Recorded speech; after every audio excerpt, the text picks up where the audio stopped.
You are listening to the Young Black Travelers Podcast, Black voices conversing on experiential travel, dedicated to creating a global community of travelers.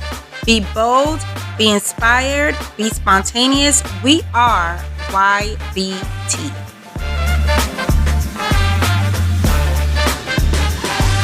Welcome, listeners, to another season and another episode of the Young Black Travelers Podcast. My name is Asshur Cunningham, and I'm your host for today, the founder of Young Black Travelers. But today, it's never really about us unless I'm talking about my trip. But we usually bring guests on to talk about their journeys, their travels, their trips.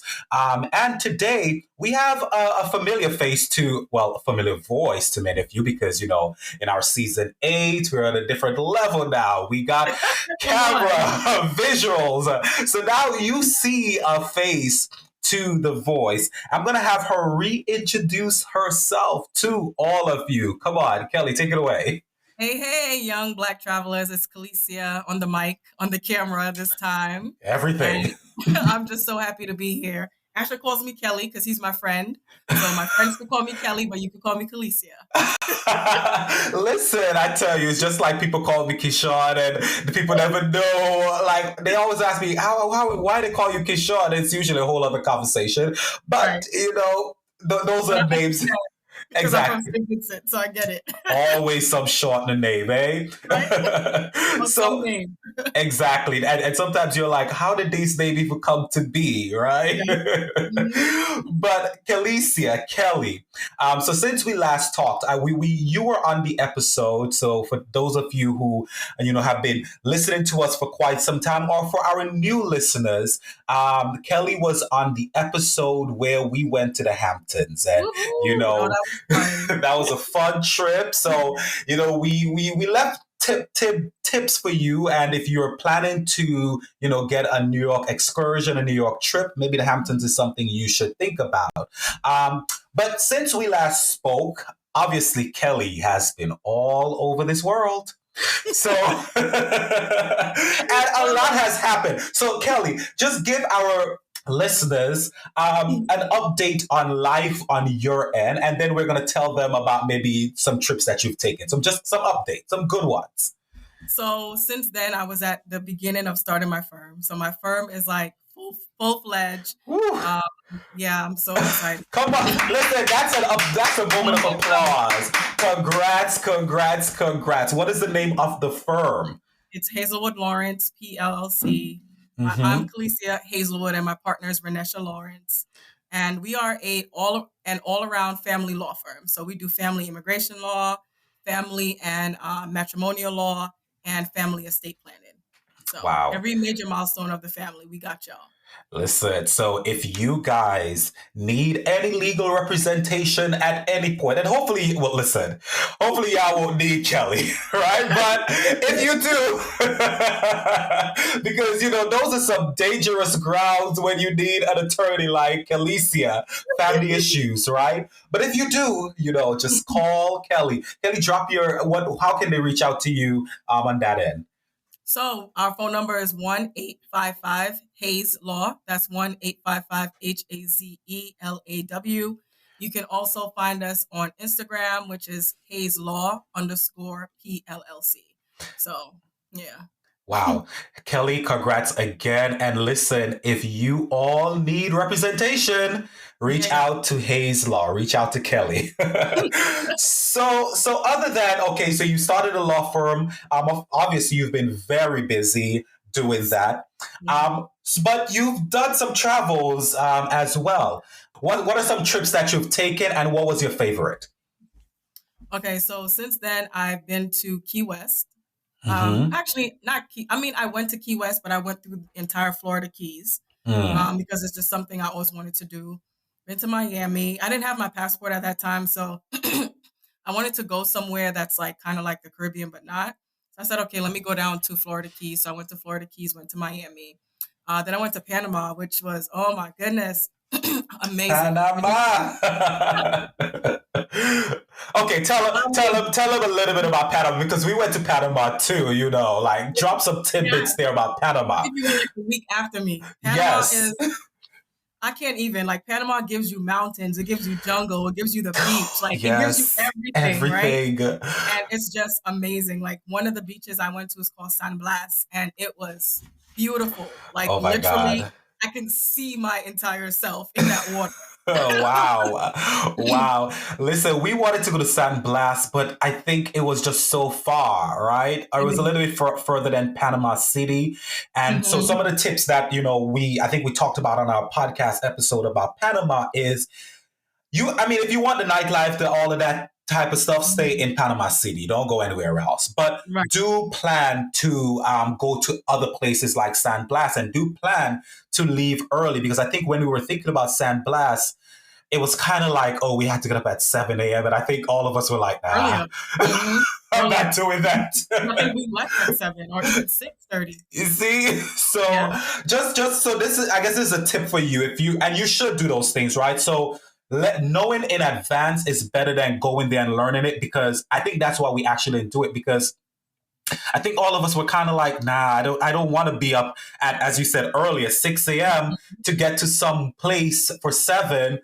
Yeah. So just know that, and you should do it, but just plan to get up. Maybe that's an early day for you. Um, Yeah. so was Panama one of your favorite trips ever since? I would say so. Because also I'm like still learning Spanish, right? Because a lot of my clients speak Spanish. So Ah. for me, I understand a lot more than I speak. But when you're in Panama, they don't care.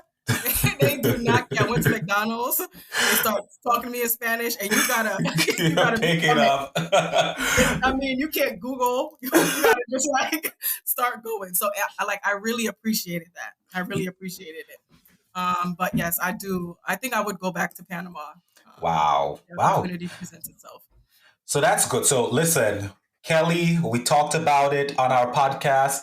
Maybe in 2023, one of the destinations you want to consider is Panama. So probably add Panama to your list. And it's a country that is actually, it's really fun. It's not very expensive. Yeah. Great Airbnb, great hotels. So I think there's a lot there in Panama. As Kelly said, jungle, beach, everything you would be Right. looking for. Yeah. So add Panama to your list. Do it, y'all. Do it. So we're going to take a break. And when we come back, we are going to get into the meat of this conversation with our attorney, our esquire, Kelly Hazelwood. So stay tuned.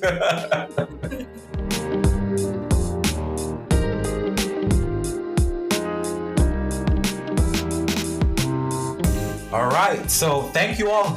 We're back. We're back. Thank you for sticking with us. We've only been on here for like a few minutes now.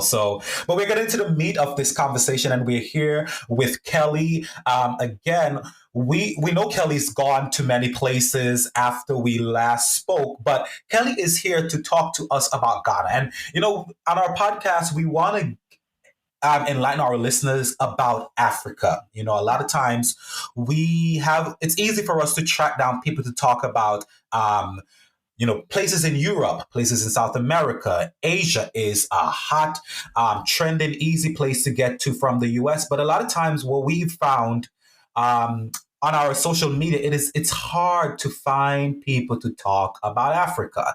And there's a lot of, questions that a lot of people have about Africa. Ghana, honestly, is one of those places I think a lot of people have heard about, especially West Africa and Ghana, to many people from the Caribbean and America is trending, but there's still a lot of questions there.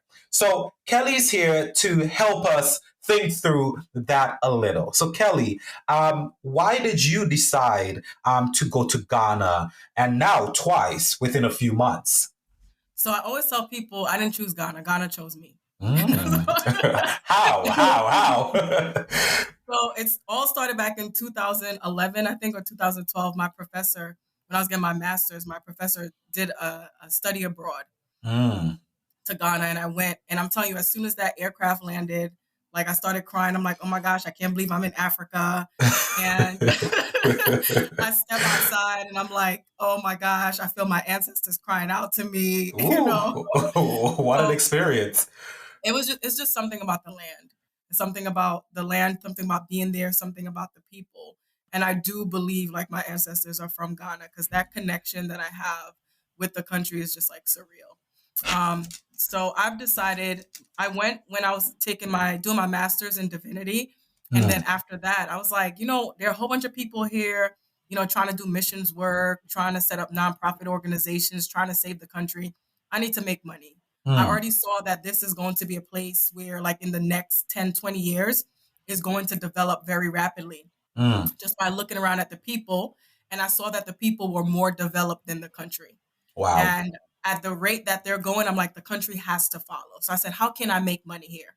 And then I said, you know what, when I go to law school, I'm going to do some internships here, connect with some people, and build some networks. And that's what happened. And I just kept going back. But I think I've been to Ghana probably it's almost 20 times now I've been to Ghana. Wow, 20 times. I mean, we know you've been there quite often over recently, and this is good. So your new connection with Ghana, you would say, is, business and law particularly. Yes. Wow. Yep. Okay. And so you were in Ghana. Now, where were you last in Ghana? I know that the capital city is Accra. Where you probably landed in Accra, but were you stationed there or somewhere else? No, I stay in Accra, and I usually stay in an area called East Legon. East Legon is like very trendy, very modern. Like, everything you can find is there. The last time I went to Ghana, though, I stayed in an area called Transaco. So Transaco is like the Beverly Hills of Ghana. It's like this gated estates, and you see like big houses, big homes, grass, swimming pools, those types of things, security. But I felt very enclosed. And yeah, I felt like I was just closed in. It's like one of those estates where, it's kind of like old money. Well, definitely old money. But I wanted to be like a little bit more free because I don't really drive when I'm in Ghana. So I wanted to be a little bit more free and be able to get in my Uber when I want to get in my Uber, walk somewhere when I want to, walk somewhere. So then I ended up leaving Transaco and going back to East Legon. Okay, so I'm assuming the tip to our listeners is you should probably stay in a place like East Legon because so what is it about East Legon that travelers, young Black travelers, middle-aged travelers, people who are a bit older would connect to? So people who are a little bit older, I would not recommend them to stay in East Legon. Okay. East Legon is more like I said, modern, more trendy, right? So people who are a little bit older, I probably recommend them to stay in airport residential, a little bit more quiet, a little bit more residential type thing. But they're still able to get to Accra in a relatively, like, middle of Accra in like relative short time. But for younger people, you have so where I was, you have the supermarket right there. And I call it the Walmart of Ghana. It's called Melcom. And literally, when you think of Walmart, that's what Melcom is. So I'm walking to Melcom. I'm getting my fruits. I'm getting my juices, right? I needed a straightener for my hair. I went and I bought that. I needed an extra bag. I went and I bought that too. Oh, wow. And then also, if I need to get my hair washed, my hair done, I can just walk down, the street, go get that done, get my nails done. Then there's a farmer's market. So I got to go to the farmer's market, and I got tamarind juice. They call it hibiscus tea, but it tastes kind of like sorrel. So I was getting that today. And then my coconut man is right there. So I got my coconut water. And then East Legon also has like a really decent mall, and it has like a lot of trendy little boutiques that we can go to and just hang out and just look at. And also, it's a pretty good nightlife there. They have, a few trendy restaurants there as well too. Wow. I'm happy you actually got into this because I think sometimes when, people travel and we often on this podcast make the differentiation between a traveler and a person who go on vacation, right? Because I do think they have two different definition. A person who goes on vacation, they really just want to get away, do nothing. And maybe Translaco maybe just would be for them. They're not connecting to the culture, anything. Right. But it seems like a place like East Legon could help maybe young Black people who really want to connect and interact with people in a safe manner. Yes. It will give them that experience. It definitely will, because East Legon has like a lot of luxury apartments and a lot of diaspora Blacks. Like, they stay in those apartments, like the Gallery, Oasis. There's a new one that's being built up, and we literally like see each other there. And then you'll Wow. see like a lot of us just walking. And of course, Ghanaians are looking at us like, why y'all walking? Like, where y'all going? But I'm a New Yorker, so you tell me the store's around the corner, I'm gonna walk to it, right? Listen, I think that's the beautiful part of traveling to different places, right? The ability to walk to places. I don't know about you, but I hate going to a destination and having to always hop in an Uber for something Yeah, I need. As you said, exactly. you could go downstairs to get your perm, to get whatever you Not need. my perm. Oh, no, wait. What did you? You said straightener. Listen, this is my. Not me going to get just for me. So get your flat iron. You see, sometimes us men we don't understand it all. So your flat iron. So those are literally luxuries that we want travelers to think about, and I think those things actually help an experience. I always say to people, I don't. I like resorts, and maybe when I'm like extremely stressed and just want to get away and don't want to do anything, sure. But Mhm. though that's not a way to really get to know the people and the culture and feel the energy. I'm sure. How has your conversation been with your coconut man? It's been good. I mean, literally. So I went in December and then I went Hmm. back again in February. And Hmm. people are just like, oh my gosh, Madame, you're back. And people are like, they remember me. And it's just like you build network and you build friends. And it's just amazing. People remember you because I'm Wow. the type of person, doesn't matter if you're the doorman, the janitor, the trash man, I'm gonna say hi to you and just greet you. Say that they remember when someone's kind to them. Wow. Wow. Wow. This is good. And I know in December when you went, you did a give back drive just like YBT did in Kenya. So tell us about that experience. Tell us about the highs. What was most impactful in that moment? I think just being there. I Hmm. thought that I went to give back, but honestly, they gave so much more to me than I could ever give to them.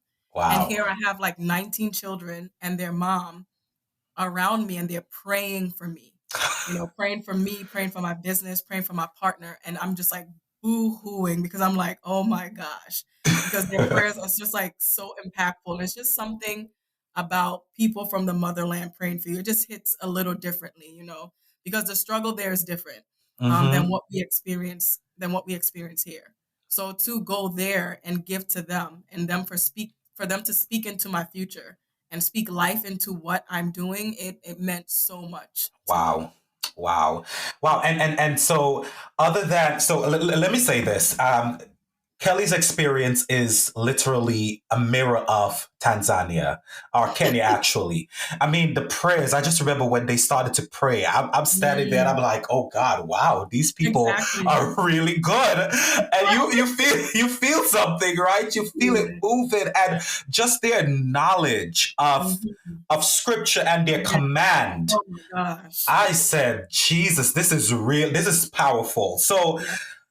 maybe honestly, and Kelly Hazelwood, we're going to talk about a YBT partnership in the Yes. future. Yes. So Yes. maybe we can look forward to that, and maybe you will get that experience as well when we do that.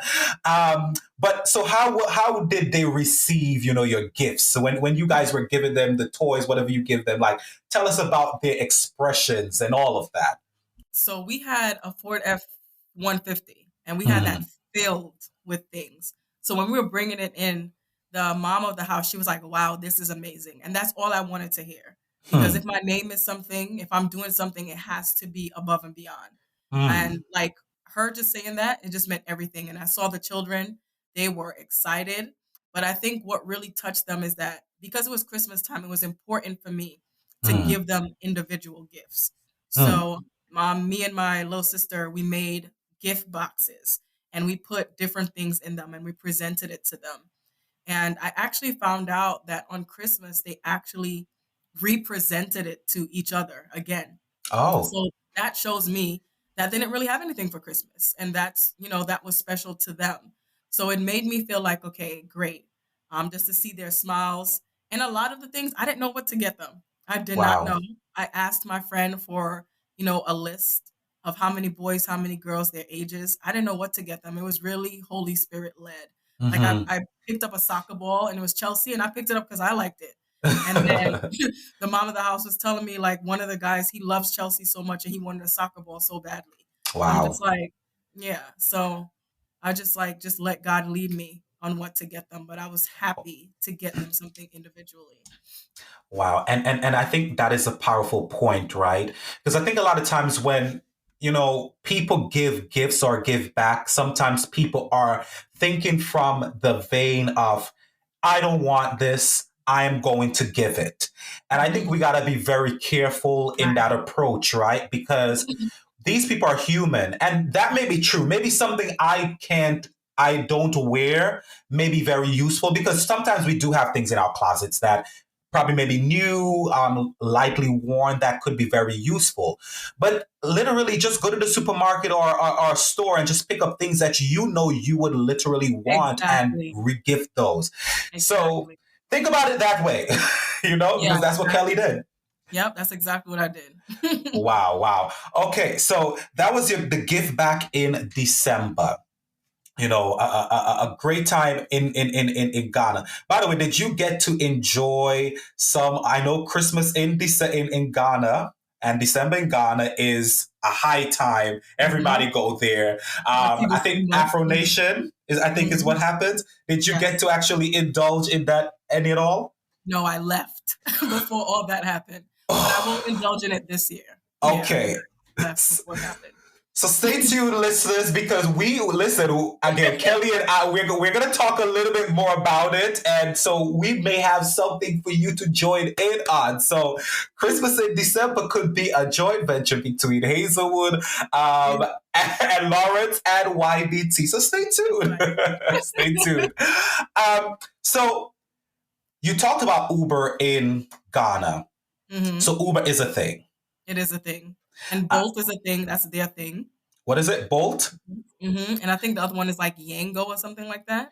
Okay. Yango. So literally, when travelers travel to Ghana, they could use the Uber app as regular, and they should Mhm. think about these other apps as well. Because I think when travelers go to different places, these are some of the questions I get.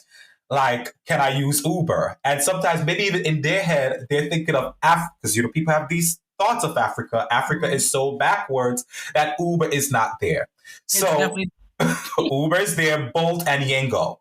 Mhm. And so, how about public transport? How is that system, if there is any at all? I think I saw a couple buses. Oh, so mostly their public transport is like Trotro, what we would call the van in St. Lucie. Okay. Yeah. Okay. Now Okay. that I'm thinking about it, I did see like a couple buses, like our MTA buses type thing. I've Mm-hmm. never taken that, but I've taken Trotro before. It's Mm-hmm. not for the weak. It's very hot and crowded, uh-huh. and you have to know where you're getting off. Like, Ex- like the first time I took it, I was like, "Bruh, I think I'm supposed to get off like 5 stops ago, right?" And a lot of these people, even though they speak English, they're not used to speaking to each other in English. So they're Mm. not going to like speak English just to, pacify you. You can go in and tell the driver where you're going and he'll make an effort to remember, but Mm. if he doesn't, you on your own. Yes. Listen, I mean, but this is good though, because the truth is, honestly, when I go to places, I generally try not to take vans or buses, because for me, it's a little bit harder, as you're saying, like you got to Right. know exactly where you're getting off. So that's why it's generally a little bit harder. But Uber, what is the general cost you would say of an Uber ride? Like $2. Wow. How much they charge us here? Right. To go from up the block to down the block. $30. Right.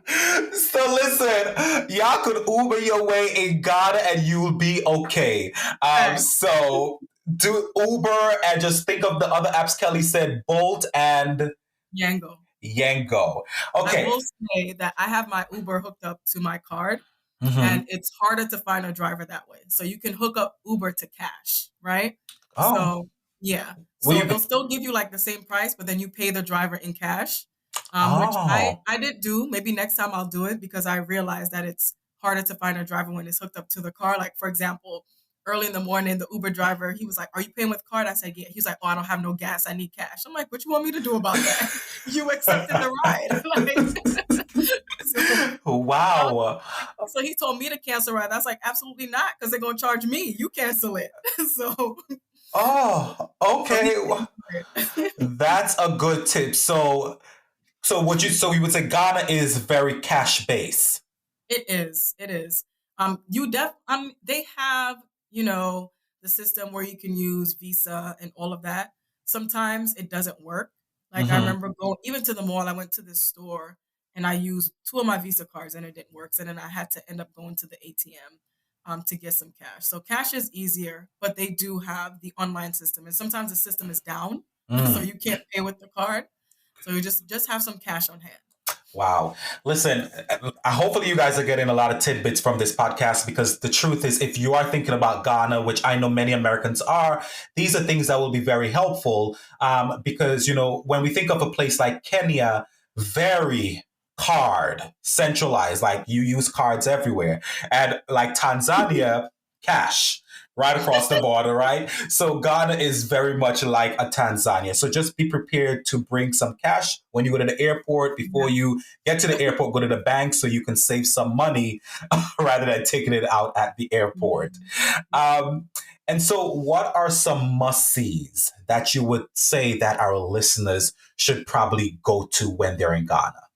So every diaspora Black has to go to Cape Coast Castle. Hmm. Um, and you have to see like where our ancestry came from and learn about the slave trade. And there's also like the door of no return. Hmm. It's very, very emotional tour. They also have Elmina Castle Hmm. as well, another slave castle. So those two things, Black people, it's a Hmm. must. You learn so much. And even with my friends in Ghana, I take them to go to learn about it because they've never been. It's like us being New Yorkers. Like how many of us went to, the World Trade Center when it was the Twin Towers? How many of us have gone to the Statue of Liberty? So it's like the Oh, same there. till now I haven't And been to that. yes. And my friends, they're very receptive, but some of them they didn't even know that these things or has happened in Hmm. their own backyard. Wow. So Let's yeah. let's let's get into that a little, right? Because I think I was talking to someone the other day about, a lot of times, both you and I, we live in the United States, Vincentian natives. Mhm. And a lot of times when we talk a lot about slavery or the Black experience, a Mhm. lot of times from an American perspective, a lot because I think the American voice is very loud. Very. Very loud. And we speak about all experiences from an American experience. And I remember, I think we were talking about colorism, and I remember it was a British actor who was Nigerian, and she was basically talking about the experience from an American perspective isn't her, she's African. And I was like, so I remember it was an American journalist going back and forth with her. And I remember when the American journalist started to tell the story, talking about it from the American perspective.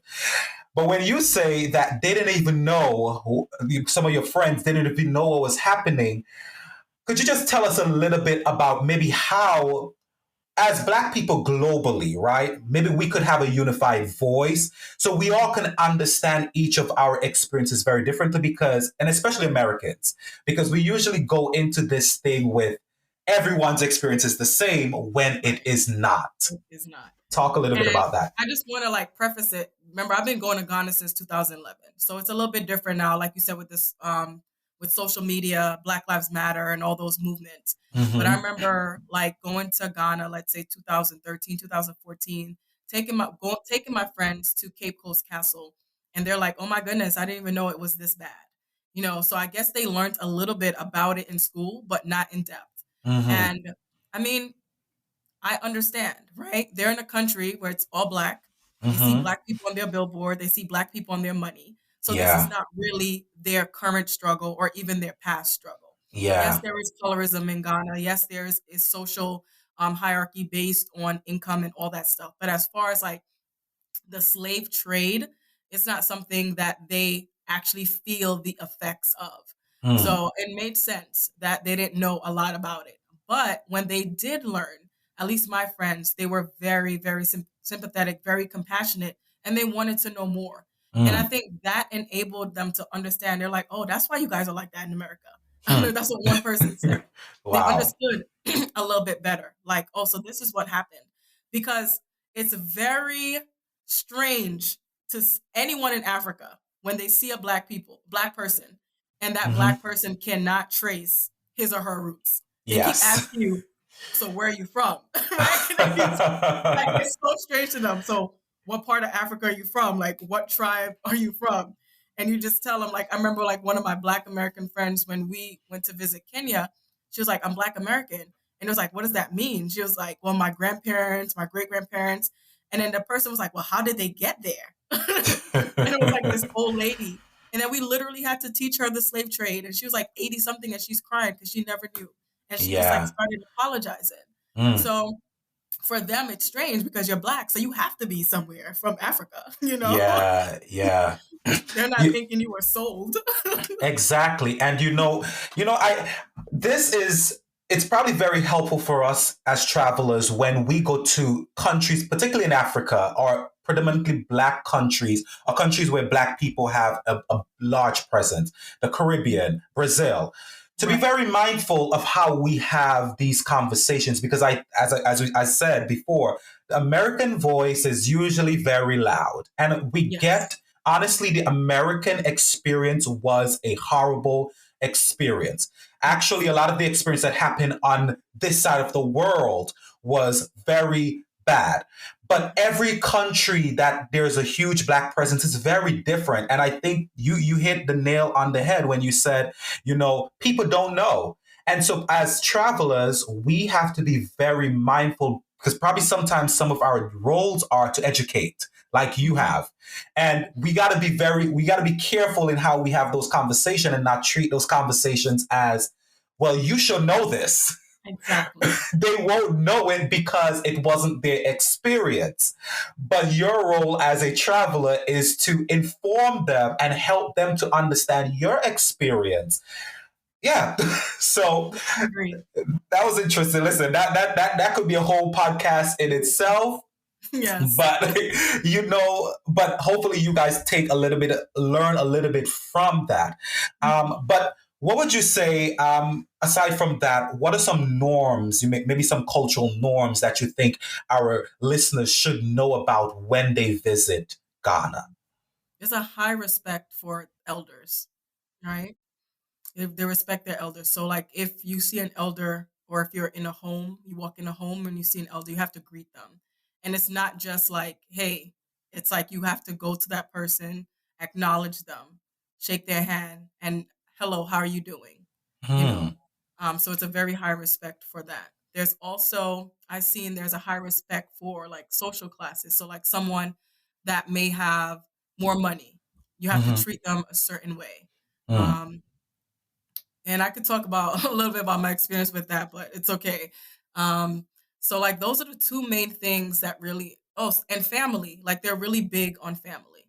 So the family unit is very strong. I know very few homes that are single family homes, and they move as a family. So I'll hear my friends saying, "Oh, I have a family meeting." So let's say if they're going to get married, or if there's a funeral, like the family comes together and meet maybe 3-4 times and talk about, how is it going to happen, when it's going to happen. And then within the family, there's that designated person that's like the spokesperson, and the person that everyone listens to, and the person that everyone respects. Wow. So they really they're very communal, very, very communal. So it's not like I give something to you and then you'll see like your brother in need and don't help. Like you have to, because it's like, okay, that's my person. Those are my people. If they're hurting, then I'm hurting too. Wow. Listen, and this we know a lot about, a lot of African traditions. Like the family unit is pretty important, which I think is a very attractive thing, right? Something we all can learn, especially here in the West, the family unit. And I guess the final question for you is, so you've had a lot of the foods, and you're from the Caribbean. You also live here in America. What are some similarities you would say regarding food? Maybe there are some similarities to food you have had in St. Vincent, or you've seen within the Caribbean culture we cook, or maybe in the American culture. What are some similarities? Yeah, so it's a lot of rice. like the Caribbean. I think it's more similarities to the Caribbean for me. And I think that's what really drew me to Ghana. Even like some of their fruits. I remember not having going to St. Vincent and not having sugar apples since I was like 6 years old. And then the first time I had it was when I went to Ghana. And I Wow. literally just like cried when I saw it because it was something that me and my grandmother would share, and she had passed away because we had a sugar apple tree in the yard. So it's Yeah, something that wow. she and I would share, and I saw it at the market. Um, the hibiscus drink, which for us is sorrel, right? And then they have that at weddings too, and at different functions. And that's always like That's the the Christmas drink, drink. right? The Christmas drink.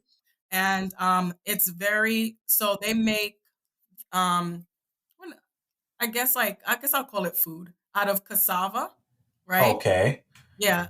So like I know that we make certain things out of yams too. So one of the things that um, they make is called fufu, and they also have oh gosh, I don't want to. I think it's a cheke or keche. I can't remember which one. They have that as well. Then they have banku. So it's basically like it looks kind of like when you knead flour, right? Oh. And and the consistency varies. Like it could be very soft or it could be on the harder end. And I would say on the harder end would be like kinke. And then like on the softer end would be like fufu. So like when you're pulling fufu apart, it kind of looks like, it kind of looks like a dough. So for the Ah. Caribbean, we've taken it a step further, right? And we put it in a pot and we boil it and we call it dumpling. So so Wow. they have used their vegetables like how we use it to create a starch so that it can supplement the meat and supplement the food, supplement the soups so that you can be more full. Wow. Yeah. Wow. Listen, one of the shows that, I really wish they would trace the Caribbean to Africa because they've done it with America. So it's High in the Hawk. I think that's what it's called on Oh, Netflix. okay. And what I tell you, High in the Hog, I think it's called. Basically, they trace the food from Africa to the American culture. They've done a very good job in doing so, and I would love to see that done for the Caribbean. I would love to see that done for South America because exactly what you just said. I'm sure if that is done, like the story in how the customs that we've done over here in the Caribbean we would be able to understand why it's done, like where it came from, and all of these things. Because the point of High in the Hog is basically food tells a story. And Mhm. one of the things that I really recognized from that show was okra. Apparently, is very prominent in many Black cultures. And did you see a lot of okra in Ghana? Yeah, they have okra soup and they eat it with like certain things. You see, so listen, I wish they need to do a High on the Hog Caribbean version and a High on the Yeah. Hog South American version because, like, one of the things that I'm really interested in seeing is a connection of the experiences, even though we know Mhm. the experiences are very different, but tell us how it is connected, and I can guarantee you, food will Yeah, connect a lot of those dots. So. definitely. This was Definitely. good. This was good. This was good. So, we are going to take a break. And when we come back, we are going to wrap up this entire conversation with our Ghanaian expert, Kelly Hazelwood. So, stay tuned as we come back and wrap this whole thing up.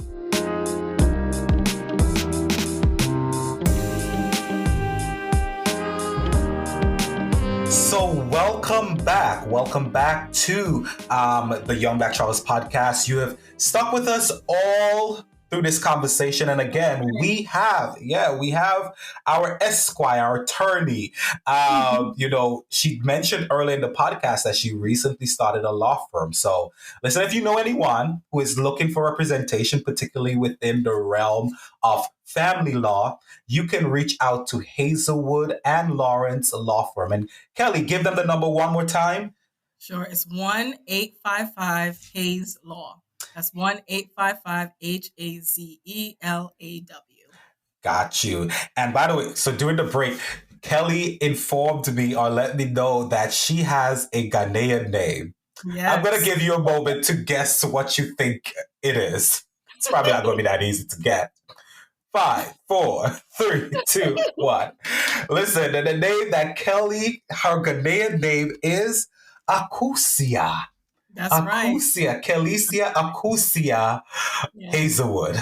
And I'm used to people calling me that in Ghana, so I will respond if you Accussia. All right. So Miss Accussia Hazelwood. But like we do here on all of our episodes, we shout out someone who either our guests wants us to shout out, they know and they're close to, or someone who follows us. But on this podcast, Kelly is great friends with this person we're about to shout out, and his name is Nana Kwame. He is Ghanaian. Yes. On Instagram, he is the Hype Master. And so Kelly tell us a little bit about the Hype Master. You said he is the ET. The name says it all. He's the master of the hype. And you said he is the ET of Ghana. Anything you want to know, the TMZ. Exactly, TMZ. My age is showing y'all. the TMZ of... Because I was like, wait, maybe it's for TMZ. So the TMZ of Ghana. So if you want to follow the Hype Master, he is on Instagram, and his Instagram is Hype Master _. So that's HYPEMASTERS. So Hype Masters _ on Instagram. So go follow him. Listen, maybe you'll get some good Ghanaian gossip from the Hype Master. he's in the Christian world, it's Larry Reed. So he is the Larry Reed of Ghana, the TMZ of Ghana, Wendy Williams of Ghana. Well, Kelly, before we go, we play this game, Kelly. It's called This or That. And you have to choose one, right? So there's no in between. There's an absolute here. Oh no! There's always an in between. I know. It depends. It depends. It could be this, but then the proof say X, Y, Z. No.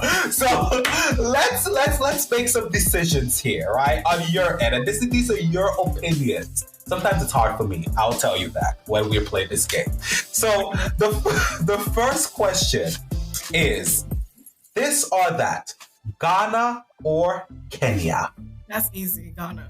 Ooh, okay, so that was hands down. Wow, so I really need to get there. And I've been to Kenya. For those of you who want to come for me, you've not been to Kenya? I've been to Kenya. Wow. All right. Wait, so tell us why. Why are you selecting Ghana over Kenya? Ghana is more welcoming to diaspora blacks than Kenya. Wow. And I felt welcome as a black woman from America, more welcomed in Ghana than any other country that I've been to in Africa. Wow. Good point. So Ghana, this or that. This one maybe a little bit harder for you. Let's see what you say here. Ghana or St. Vincent and the Grenadines? I don't make the choose. Ghana or St. Vincent and the Grenadines. Oh my God. I listen. I'm at the plead the fifth. There's no right answer. Okay. Listen, maybe that was an unfair one. Okay. No, so Kelly has pleaded the fifth regarding Ghana or St. Vincent and the Grenadines. Now, let's do this. Maybe this one is easier too. Hopefully this one is not plead the fifth as well. We're going to bring it back to America. Maybe, people love some of the states versus the others. So we know you are in between two states, New York and Virginia. So, New York or Virginia? This or that? All right. I'm a New Yorker. I'm from Brooklyn. Anytime I go out of the country, anybody asks me where I'm from, I don't say I'm from America. I say I'm from New York because everybody knows it, right? So, I'm going to have to say New York. If I could bring my house from Virginia in New York.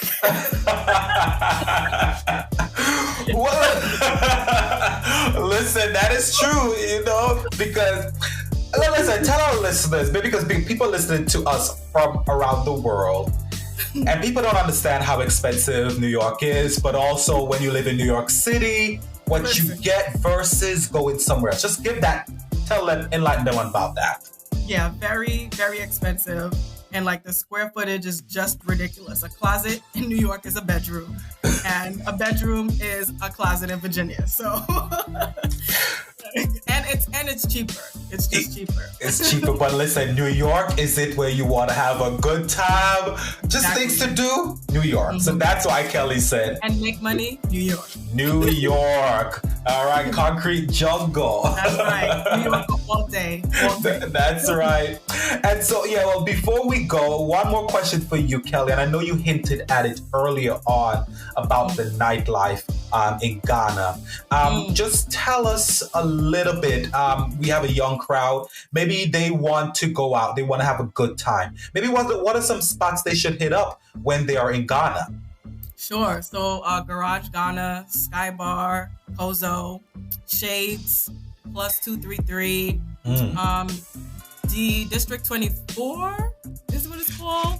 Yeah, that's like, it's open 24 hours, so you can always get like decent food. Like some of the food is not that good, but they have really good customer service. So if you don't like something, they'll take it back and bring you something else. Wow. So it's like a good option. You sit indoors and it's very, very nice, very clean. But Garage Ghana is lit. All right. Okay. Like all the time. So Garage Ghana is the place that we need to get to. Cocoa Vanilla as well. Cocoa Vanilla. And okay, so what should listeners expect when they go to these places? Because I think, honestly, sometimes people think we're trying to just demystify a lot of these myths that people have about Africa, and they think that obviously everything is beaten down and all of that. What should people expect? Like maybe the ambience, the decor, all of these things. So a lot of those places that I called are outdoor places. So like the setup is like a lounge. So you'll find like, it looks kind of like a booth, but it's not. So it's like lounge seating area, and you can get food, right? And sometimes they have a DJ, or sometimes they have live music. Shades in Osu has like cabana type seating, and so does Garage Ghana. Garage Ghana also has like the whole ground floor has like cocktail tables type seating, or like bar type seating. But then the cabanas you have to pay for, and it's lit. It's lit. You have open bar, DJ. Sometimes you have a live band, and everybody in there is on 100. So if you come in and stand up and watch, stay home. Like make sure you come in to dance and have a good time. Oh, wow. All right. So Garage Ghana, it is when I get there. Okay. Well, Kelly, I want to thank you for joining us today on this conversation. Before we go, I know you've dropped the number of Hazelwood and Lawrence law firm, but how can they connect probably with you on Instagram? Do you want to leave your Instagram and even the law firm again? Yeah, so my Instagram is my first name, Kellisia, Kellisia _ and by the time you get to that point, you're gonna see me, okay? Underscore my last name, Hazelwood, which is HAZLEWOOD. So that's my Instagram, and then the firm is Haze Law, HAZELAW _ PLLC. Got you. All right. So if you want to connect with Kelly, go to those social media channels and connect with her. A great connect, again, on many different levels, right? We talked about the law side. And you know what? I'm hoping y'all don't need it, but she makes money from your misery, right? So, misery that you're going through, you may not cause it, but someone may be, gunning for you. So definitely reach out to Kelly if you need help on the legal side. But also, if you listen, I think she is a wealth of knowledge regarding Ghana and many African countries. So if you have questions, definitely reach out to Kelly. But, we want to remind our listeners that we are a listener-supported podcast. So you can literally go to anchor.fm/Young Black Travelers and continue to support us there. You could leave a monthly donation of $5, $10, $100, whatever you want to do to support the Young Black Travelers podcast. And again, you can listen to us, and you have been listening to us on Anchor, Spotify, Apple, iTunes, and you can connect with us on all socials. On Facebook at Young Black Travelers, on Instagram at Young Black Travelers Blog, on Twitter at YBT Blog, and our website where we have most of these podcast episodes with a lot of blog articles that definitely give you a lot more information. So after this conversation is done, we're going to include pictures from this conversation as well as some tips for you. So maybe you should go on the website and listen to us there. The website is www.youngblacktravelers.com. And again, thank you for listening to us today. Kelly, thank you for joining us. And until next time, take care. Thank you.